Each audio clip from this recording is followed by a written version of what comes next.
Jews are just 0.2% of the global population. With so many problems to address in the world, does anti-Jewish prejudice really deserve so much of our attention? It's true that anti-Semitism seems to impact Jews alone, but in reality, it's quite dangerous for everyone else. Here's why. Most of the time, prejudice hurts those it targets and empowers those who spread it, much like slavery and segregation enriched America's white majority at the expense of its black minority. But anti-Semitism is a unique case, and uniquely corrosive to those societies that embrace it. That's because it often takes the form of a conspiracy theory about how the world works, conjuring sinister string-pulling Jewish puppet masters who are said to be behind the world's economic, political, and social problems. And here's the thing. By blaming real problems on imagined Jewish culprits, anti-Semitism prevents people from rationally solving those problems. This creates a self-sabotaging dynamic in which people become obsessed with scapegoating Jews and can't overcome their society's real challenges. A famous example of this involves the scientists of Nazi Germany. Even as they raced against the Allied powers for scientific and military advantage, the Third Reich shunned Albert Einstein's advances as subpar Jüdische Physik, Jewish physics, as opposed to their own superior Deutsche Physik, German physics. The anti-Semitism that permeated their society also blinded them to reality, and fortunately led to their downfall. This phenomenon of anti-Jewish bigotry undermining the bigots is an old one. Economist Luigi Pascali of the University of Warwick has found that a portion of the economic gap between northern and southern Italy can be traced to declines in areas that expelled their Jews during the 1500s, who were essential to the country's banking and financial success. By blaming Jews for their society's problems, the country's anti-Semites actually made them worse for generations to come.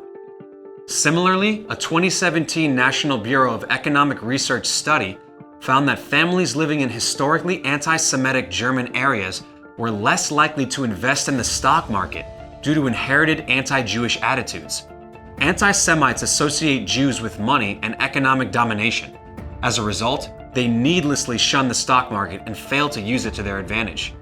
So you see, anti-Semitism doesn't just impoverish Jewish people, it impoverishes anti-Jewish people. Historian Walter Russell Mead once pointed to exactly this phenomenon to explain why he writes so much about anti-Jewish prejudice. Quote, "Societies that tolerate anti-Semitism take a fateful step toward the loss of both freedom and prosperity. People who think the Jews run the banks lose the ability to understand, much less to operate financial systems. People who think the Jews dominate politics lose their ability to interpret political events, to diagnose social evils, and to organize effectively for positive change. People who think the Jews run the media and control the news lose the ability to grasp what is happening around them." What happens is that conspiracies divert people from actually solving real issues by distracting them with fantasies. And the most exciting fantasy is one where people get to hate on Jews. Anti-Semitism has real impact beyond just hate crimes. It distorts our understanding of how the actual world works.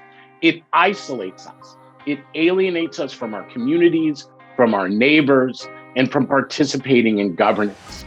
It kills, but it also kills our society. In other words, anti-Semitism is the rare hatred that really destroys the hater. Rooting out anti-Semitic assumptions, then, is not simply necessary for the sake of the Jews, but for the sake of society itself.